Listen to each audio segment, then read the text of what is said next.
I will say this, out of all the housewives, Erica Jane was the only one that really gave us looks. Even though sometimes we didn't agree with the looks, at least she gave us something. And that's what we tuned in for. Like, we tune in for the shade, we tune in for the drama, we also tune in for the fashions. And I don't think, aside from New York, that there's anybody who's really giving it. And even New York is not really giving it like they used to. So thanks to Erica Jane for really giving us something to at least converse about concerning fashion. And also, I knew it was going to be a big deal when people were talking about when she released that she spends $40,000 on herself. I'm so glad that a month on herself, and I'm so glad that she says, I know people who spend more, because it's really true. If you're somebody who's a public figure, and especially if you're getting started and you want to take off, you're going to spend close to $40,000 a month just to really make it. If you want to pop off quickly, if you don't have the coin, it's just going to take some time,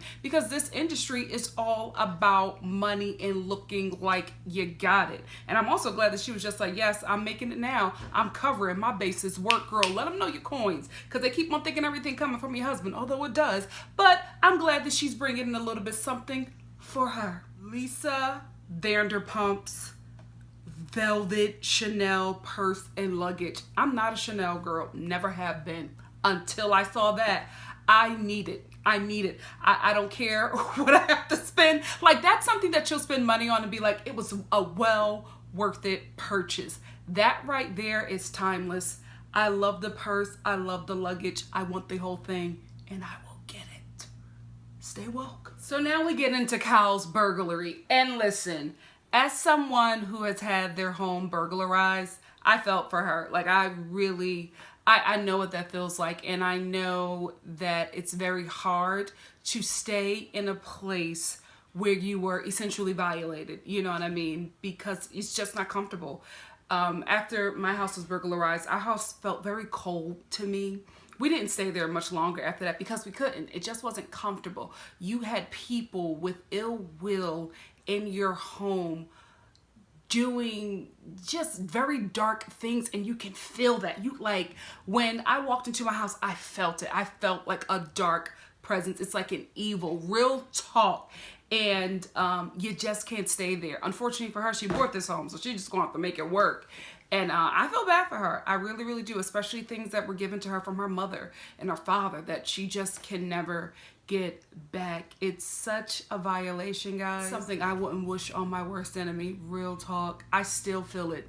And it happened to me years ago. So I feel really, really bad for her. I still think it's fishy. I'm just going to be honest. I still think it's fishy that once, what's her name? I done forgot this child's name. Teddy's husband set up the security. Homegirl got robbed. Now, just to be a conspiracy theorist here, because when I was listening to the story, so many things were going off in my mind, because rich people do this, especially when they're in a financial bind. They, fake a robbery. You know what I mean? That's why Kim Kardashian, there was a lot of investigation that had to go into her robbery, because it's just something common that wealthy people do to keep up appearances, especially when the money ain't coming in.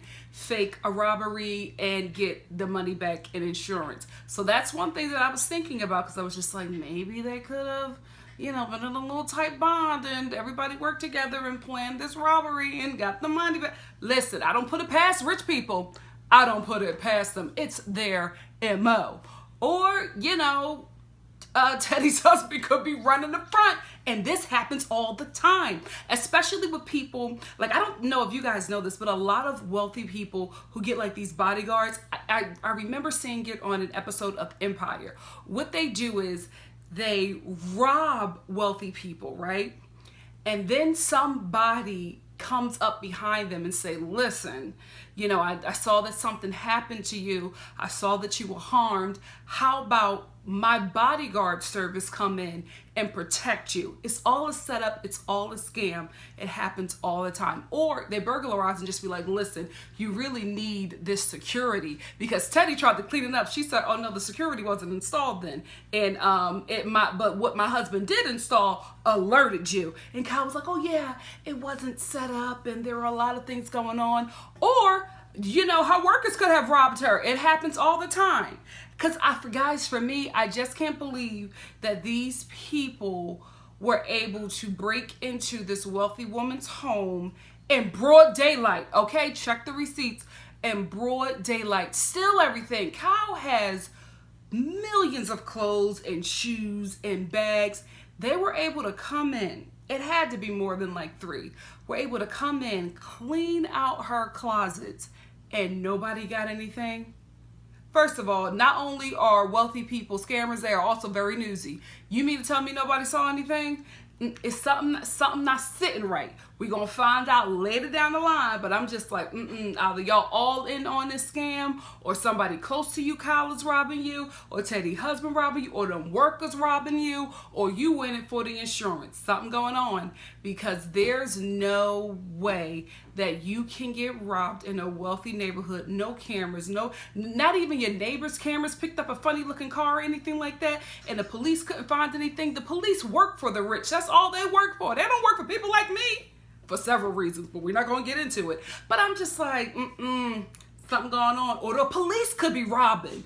That's a hood thing. One thing I know about the police, they do rob, okay? I grew up in the hood. Police was robbing drug dealers all the time. So the police could be robbing. They could be running a scam. It's so much stuff going on. There's so many loose ends that aren't tied up. But it just doesn't sit with me that this wealthy woman was robbed in this wealthy neighborhood. They were able to take large quantities of items from her home and nothing was checked. Nobody saw anything. Nothing was recovered.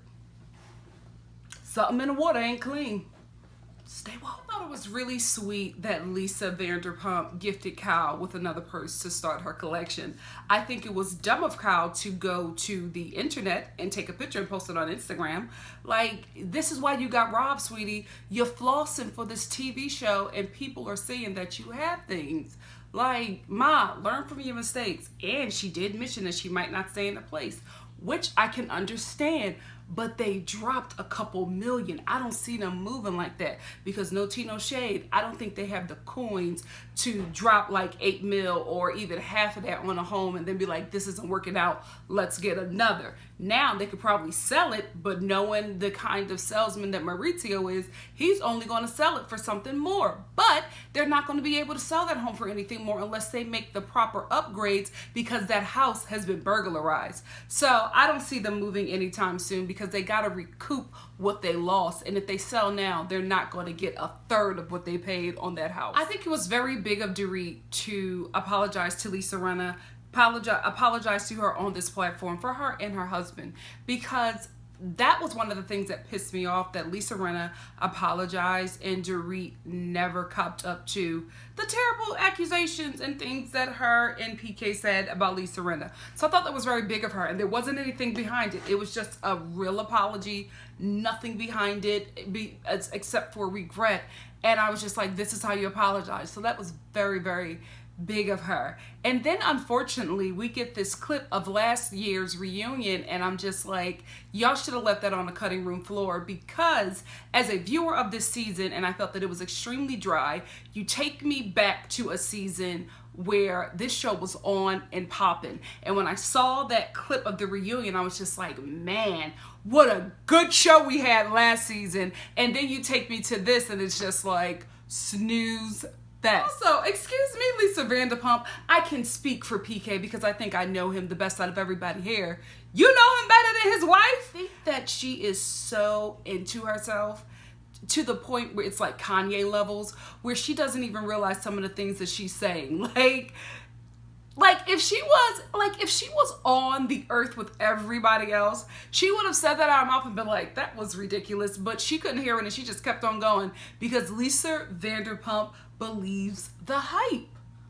And now the only housewife that we cared about this entire season has shown up to the reunion, Camille Grammer. I just want to talk about her first season and how she was just, raked through the coals. And I think it was more or less because a lot of the fans only knew of Kelsey Grammer, right? We were not aware of Camille Grammer. I liked her. So I never said anything negative about Camille. I've always liked Camille on this show. I was actually upset when she left because I thought she was a good fit. But But I also felt like she was stifled by her husband, and she did mention that when she came back. But I think that a lot of people who were making those comments about Camille at that time were just fans of Kelsey Grammer. You know what I mean? And we didn't see the side that she saw. And we saw the side of, you know, the lovable, you know, Brit on a TV show, on a highly rated TV show. So that's what is. That's what happens when you're with somebody who is more famous. Even if they're horrible to you, you still become the villain because people have fallen in love with this facade of the celebrity. So I think that's more or less what it was. I don't think she was bad on her season. I think that the viewers were just more aware of who Kelsey Grammer was and didn't know who Camille Grammer was. So they flocked to him over Camille. I also want to say, out of all the housewives, she is the only one who looks better now.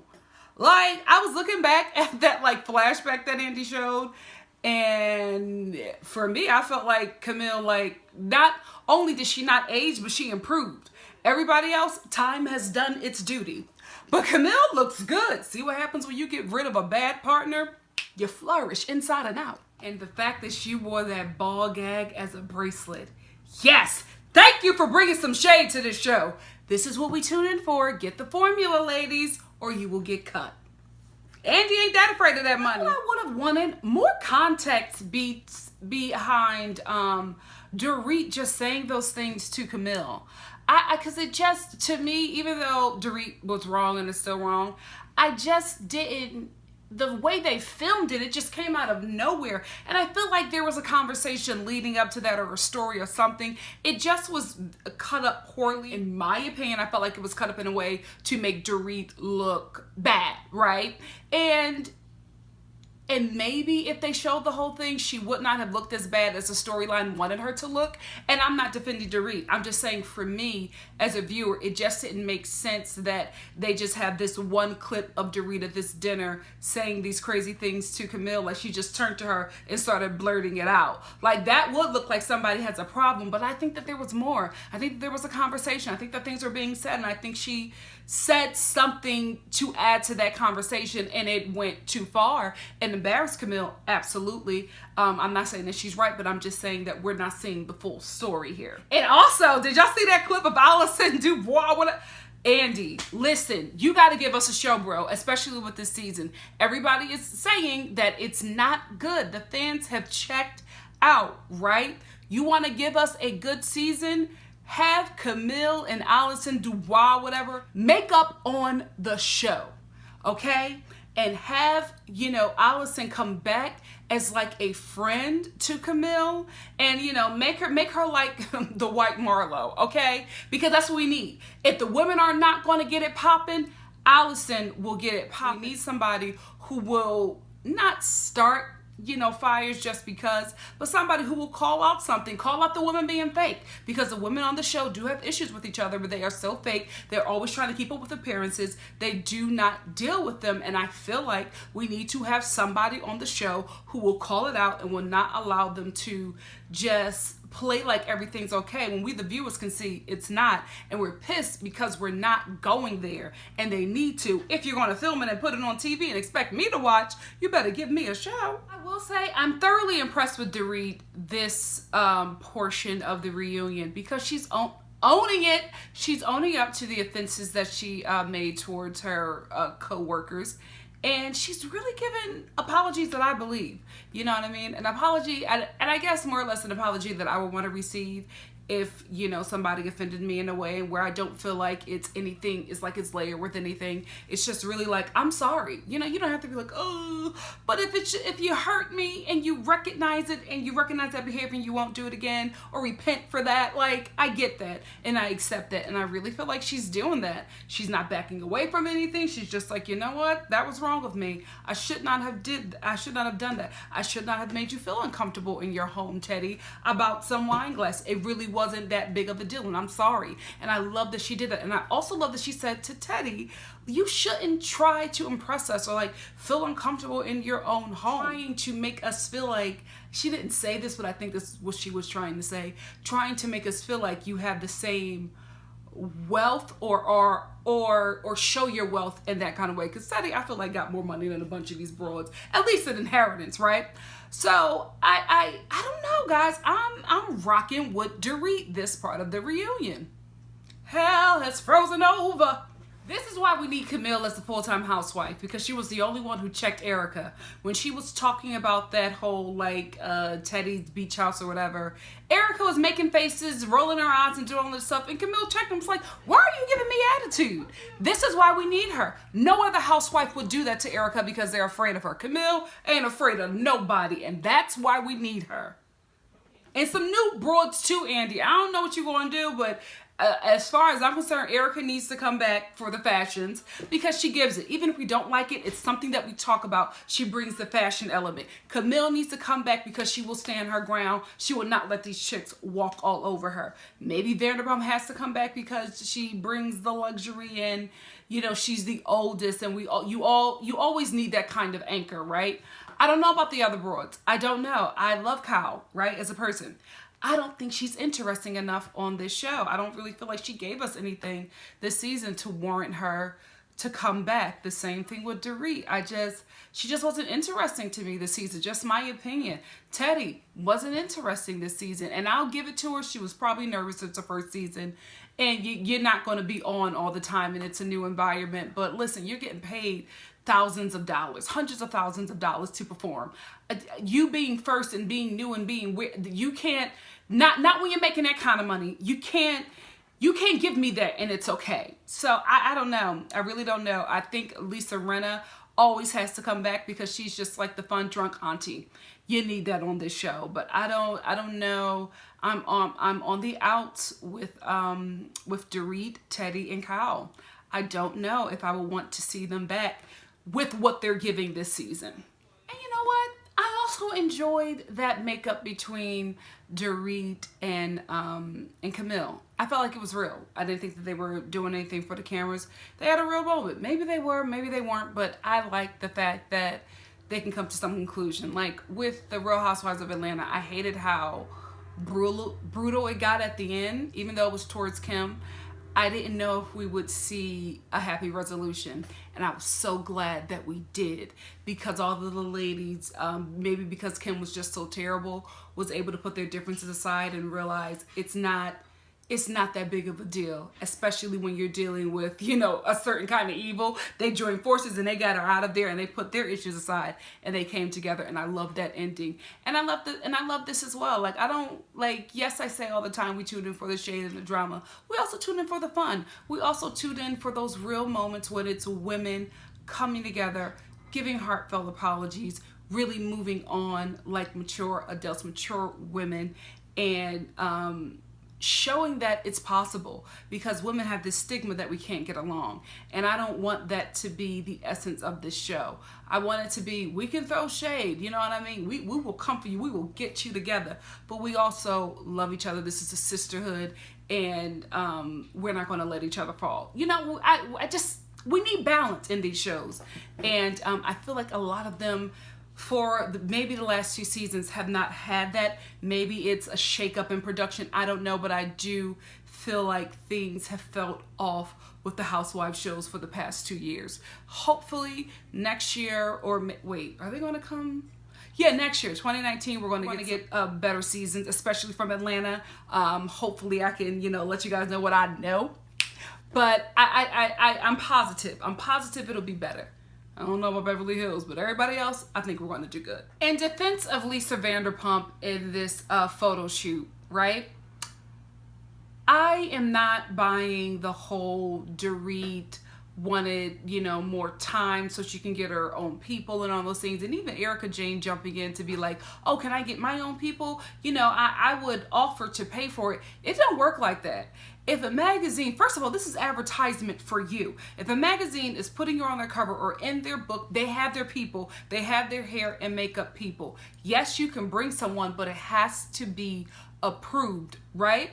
So I understand her being like, well, I didn't know that my photo was going to be taken, but it's just like I understand that, but it's just like, but then you show up, you know, it's hair and makeup and all these things, and you don't think that your face is going to be like taken. And I get wanting to look your best. But magazine covers don't work for you. One, and I don't think people know this, you don't get paid because it's advertisement for you. They're putting you on the cover, they're putting you in their magazine. This is free advertisement for you, so you're not getting paid. It is actually an honor to be asked to be on the cover of a magazine, or to ask to be in a magazine, or to, you know, to be asked to have at least a part of you featured in a magazine, because it means that your profile in some way is growing. So especially when you're first starting, you don't rock the boat. Beyonce, she might bring her own hair and makeup team. She might not, but she's Beyonce. Oprah can do that. Barbara Streisand can do that. Meryl Streep can do that. Dorit, you can do that. Erica Jane, you can do that. If Vogue asks you to be in their magazine and you tell them, well, I don't trust the hair and makeup team that Vogue is choosing, I'm going to choose my own, they're going to say, thank you very much, we're going to move on. Y'all got to stay humble. Don't let this reality TV show cap your heads up. That's not how it works. If a magazine, you know, a respectful magazine wants you, or a magazine that just gets out there, you know what I mean, wants you in their magazine or on the cover, you, especially if you're starting off, you better be real humble and thankful and take every opportunity that you're going to get. When you get to that level, you can start demanding things and changing things around if you don't like or trust who they're bringing. Because listen, as a Black woman, I know I have experienced hair and makeup teams, you know, making me look casket ready or just messing up my hair. I understand that, right? I ain't Viola Davis.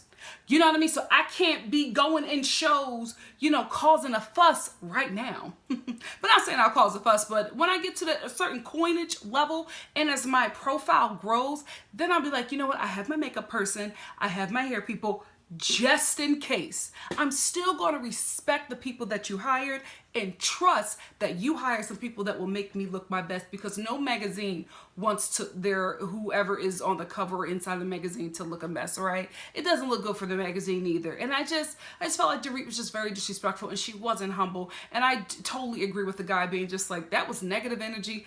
I don't want her on the cover. And maybe Lisa was being petty by not using Dorit's picture, but I totally understand not wanting to use her face if she made a big deal about it. You gotta be humble and sit down. None of y'all had that kind of celebrity status. Not a one. There's a third part. This season did not even deserve 2 parts. We could have got this done in a half an hour. I mean, you're making us wait to see Erica Jane be Erica Jane to Teddy. It's not worth it, but you guys are. So I will be here next week to review the concluding episode of The Real Housewives of Beverly Hills reunion special. Thank you for joining me, and I hope to see you next week. Have a great day, guys. Great day. It's the evening. I'm still on my sinus medication. Forgive me. Love you. See you next week. Bye.